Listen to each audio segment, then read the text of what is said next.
everything that the baby is taking. This is baby's water, this is baby's food. You have to be giving baby regularly, and this should be at least every 2 hours. That you did not feed the baby, you have to be feeding baby every 2 hours. Don't frown. It's a very serious business.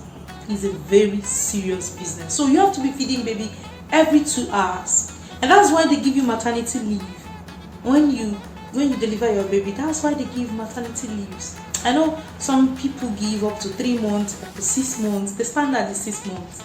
You go and be with your baby for 6 months, and that 6 months is a serious business, very serious business. I'm not trying to scare you, but you have to put your mind to it. So every 2 hours you have to breastfeed your baby.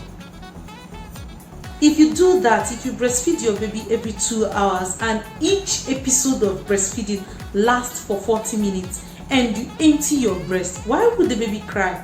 A baby that is filled up will definitely sleep. And once the baby wakes up again and cry, you know that it's ready. It's time for you to feed. You're doing exclusive breastfeeding and you want to do breakfast, lunch and dinner. It's not done that way. Baby is not an adult. Okay, so you have to be giving every 2 hours interval. Okay, and each episode of the breastfeeding should last at least 30 minutes to 50 minutes, and ensure also that your baby belches before you drop your baby. Another thing, aside baby feeding very well, that can make your baby cry even when you are feeding very well, is postpartum depression. This depression, you can get it from stress.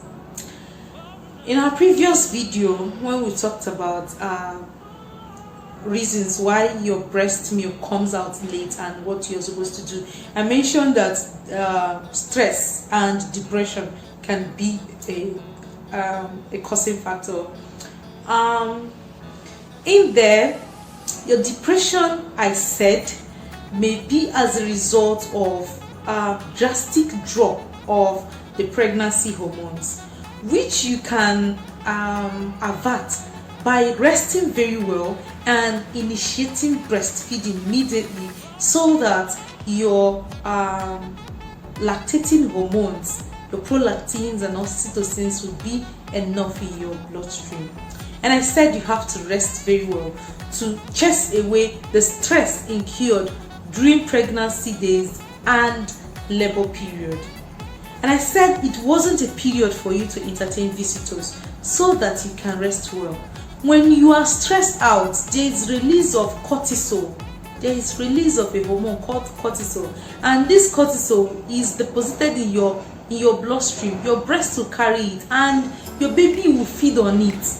If your baby feeds on it, this acts on the baby's brain.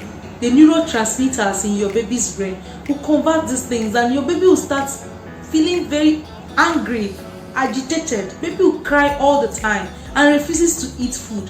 That is because of the release of cortisol hormone that you had when you had stress, and you were not able to manage your stress very well. You could not sleep because in-laws are everywhere, siblings are everywhere, relations are everywhere, you are entertaining visitors, your friends everywhere. It's not the time. It's not the time. That first 24 hours after delivery should be for you. Rest very well.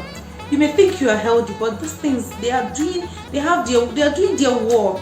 Okay, so you have to rest very well. This is another thing that can make your baby cry. If your baby was able to get cortisol hormone from your breast milk, it will definitely make your baby cry even when you are feeding very well. Another thing that can make your baby cry even when you are feeding is poor latching. You are unable to place your baby to the breast as it should. Baby is not properly positioned, and if baby is not getting what the baby needs, the baby will definitely cry. So from good positioning, that is when you get good breastfeeding. I'll do a separate video. I promised it in the last video. I'll definitely do a video on good positioning. I just want that video to be on its own so that you understand it very well, on good positioning of your baby to your breast. I hope you find this video educating, and I'm so glad I made this video. And in my mind, I'm feeling that there are things I left out. If I go through this video and I'm not satisfied, it means I'm going to write lots of things in the comments, in the description box. Do well to read my description box, because if I'm not satisfied with this video, I'll definitely write something there. If there are other things you want to add, you're a health personnel, you're a mother, experienced mother, there are other things you wish to add, please drop it in the comment section. I'll read it. If they are wonderful, they have scientific backing, I'll also say it there so that other people will learn from it. Please do well to like, do well to subscribe, write comments, say something in the comment section now. Say something, let me understand what you are feeling, let me understand how you feel about my videos. If they are not wonderful, say it to me. If they are fine, give me that good vibe. Say something to me, let your girl know that she's doing so well, okay? And I'll see you in the next video. For now, stay with my love. Bye.